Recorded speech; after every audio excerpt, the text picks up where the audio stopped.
Hello everyone. Today we are going to discuss Semester 5 Electrical and Electronics Engineering with Dr. Nil.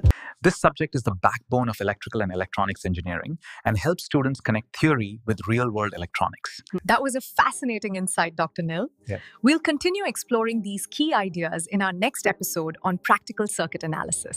আজকের আলোচনাটা শুরুই করা যাক দুটো প্রশ্ন দিয়ে। প্রথমত, ওই যে টাওয়ার থেকে কাঁচের চাকতির মতো জিনিসগুলো ঝোলে, ওগুলোর কাঁচটা ঠিক কি?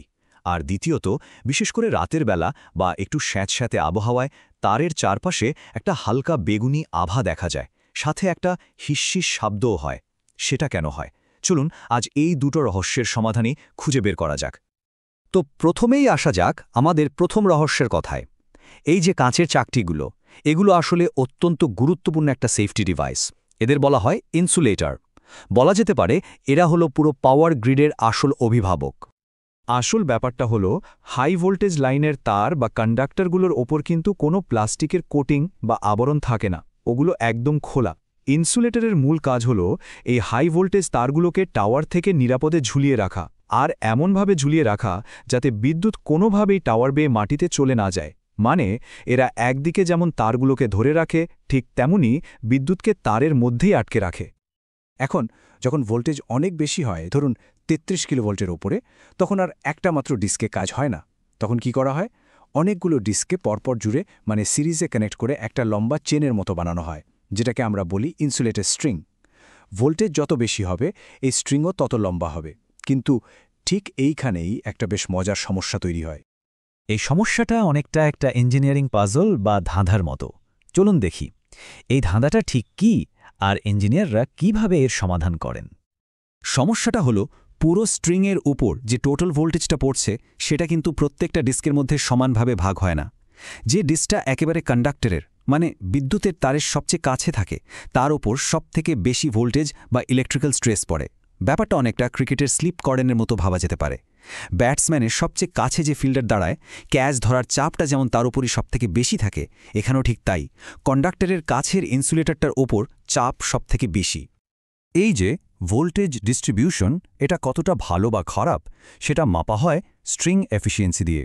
সহজ কথায় এটা হলো একটা স্কোর যা দেখায় ভোল্টেজ কতটা সমানভাবে ভাগ হয়েছে। আমাদের লক্ষ্য থাকে এটাকে 100% করা, যার মানে হলো সব ডিস্ক সমান ভোল্টেজ শেয়ার করছে। কিন্তু বাস্তবে স্ট্রিং এফিসিয়েন্সি কখনোই 100% হয় না। সাধারণত এর মান থাকে প্রায় 85%-এর কাছাকাছি।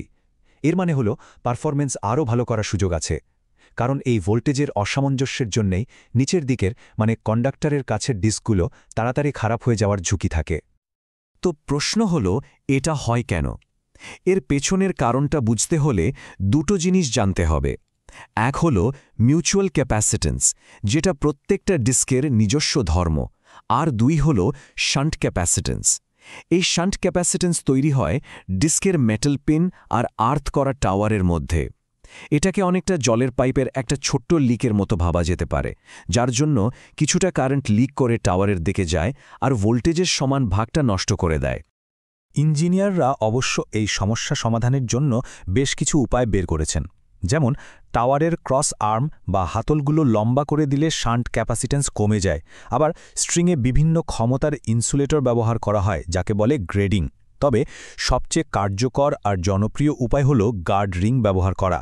এটা একটা রিংয়ের মতো জিনিস যা ভোল্টেজকে প্রায় সমানভাবে ছড়িয়ে দিতে সাহায্য করে। তাহলে এবার বলুন তো, ইনসুলেটর স্ট্রিংয়ে ভোল্টেজ সমানভাবে ভাগ না হওয়ার মূল কারণটা কি? আচ্ছা, ইনসুলেটরের ব্যাপারটা তো বোঝা গেল। এবার আসা যাক আমাদের দ্বিতীয় রহস্যে। হাই ভোল্টেজ লাইনের চারপাশে ওই অদ্ভুত বেগুনি আভা আর হিস্যিস শব্দের পেছনে কী কারণ লুকিয়ে আছে?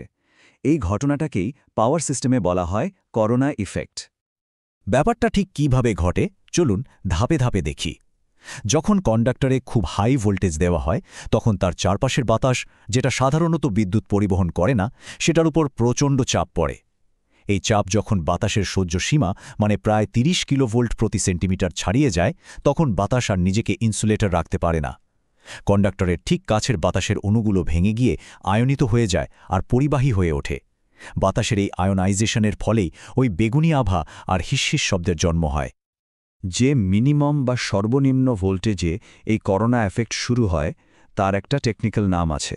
একে বলা হয় ক্রিটিক্যাল ডিস্ট্রাপটিভ ভোল্টেজ, মানে ভোল্টেজ যতক্ষণ এর নিচে থাকবে ততক্ষণ সব ঠিক আছে, কিন্তু যেই এর ওপরে যাবে তখনই এই করোনা দেখা যেতে শুরু করবে।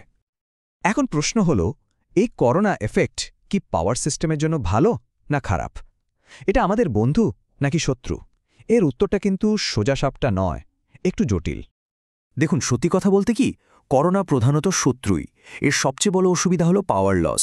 বিদ্যুৎ শক্তি তাপ, আলো আর শব্দে পরিণত হয়ে স্রেফ নষ্ট হয়ে যায়। তাছাড়া এটা রেডিও এবং টিভি সিগন্যালে গণ্ডগোল তৈরি করে, আর যে ওজোন গ্যাস তৈরি হয় সেটা ধীরে ধীরে কন্ডাক্টরের মেটালকে ক্ষয় করে দেয়। এর একটাই খুব সামান্য সুবিধা আছে, বজ্রপাতের মতো আকস্মিক হাই ভোল্টেজের সময় এটা একটা সেফটি ভালভের মতো কাজ করে অতিরিক্ত ভোল্টেজের তীব্রতা কিছুটা কমিয়ে দেয়, কিন্তু সুবিধার থেকে অসুবিধাই অনেক বেশি। এই করোনা লস কয়েকটা জিনিসের ওপর নির্ভর করে। সিস্টেমের ভোল্টেজ বা ফ্রিকোয়েন্সি বাড়লে করোনা লসও বাড়ে, কিন্তু কন্ডাক্টরের ব্যাস যদি বাড়ানো হয়, মানে তার যদি মোটা হয়, তাহলে লস কমে। এর জন্য পিকের একটা বিখ্যাত ফর্মুলা আছে, সহজে মনে রাখার জন্য বলা যেতে পারে যে করোনা লস হল ফ্রিকোয়েন্সি প্লাস 25-এর বন্ধু, আর অতিরিক্ত ভোল্টেজের বর্গের সমানুপাতিক। ইঞ্জিনিয়াররা করোনা কমানোর জন্য কিছু পদ্ধতি ব্যবহার করেন, যেমন দুটো কন্ডাক্টরের মধ্যে দূরত্ব বাড়িয়ে দেওয়া হয়, অথবা মোটা বা ফাঁপা কন্ডাক্টর ব্যবহার করা হয়। তবে সবচেয়ে জনপ্রিয় আর কার্যকর উপায় হল বান্ডিল কন্ডাক্টর ইউজ করা। এখানে একটা মোটা তারের বদলে দুটো, তিনটে বা চারটে সরু তার একসাথে ব্যবহার করা হয়। এতে কন্ডাক্টরের কার্যকরী ব্যাস বেড়ে যায় এবং করোনার লসও অনেকটাই কমে আসে। তাহলে পাওয়ার কোম্পানিগুলোর জন্য করোনা এফেক্টের প্রধান অসুবিধাটা কি? বেশ, তাহলে তো দুটো রহস্যেরই সমাধান করা গেল। চলুন পুরো আলোচনাটা একবার ঝটপট সংক্ষেপে দেখে নেওয়া যাক যে আমরা ঠিক কি শিখলাম। আমরা দেখলাম যে ইনসুলেটর স্ট্রিংয়ে ভোল্টেজ সমানভাবে বণ্টিত হয় না, আর এই ব্যাপারটা স্ট্রিং এফিসিয়েন্সি দিয়ে মাপা হয়। আমরা আরও জানলাম করোনা এফেক্ট নিয়ে, যা বাতাসের আয়োনাইজেশনের কারণে পাওয়ার লস ঘটায়।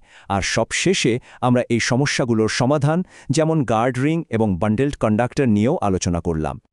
দেখুন, এই বিষয়গুলো শুধু পরীক্ষার জন্য গুরুত্বপূর্ণ নয়, এফিসিয়েন্সি এবং লসের এই ধারণাগুলো বোঝা কিন্তু আগামী দিনে প্রযুক্তির ভিত্তি। যখন আমরা স্মার্ট গ্রিড বা রিনিউয়েবল এনার্জি নিয়ে কাজ করব, তখন পাওয়ারকে কতটা দক্ষতার সাথে এক জায়গা থেকে অন্য জায়গায় নিয়ে যাওয়া যায় সেটা সবচেয়ে জরুরি হয়ে পড়বে। এই মৌলিক নীতিগুলোই সেই ভবিষ্যতের উদ্ভাবনের পথ তৈরি করে দেবে।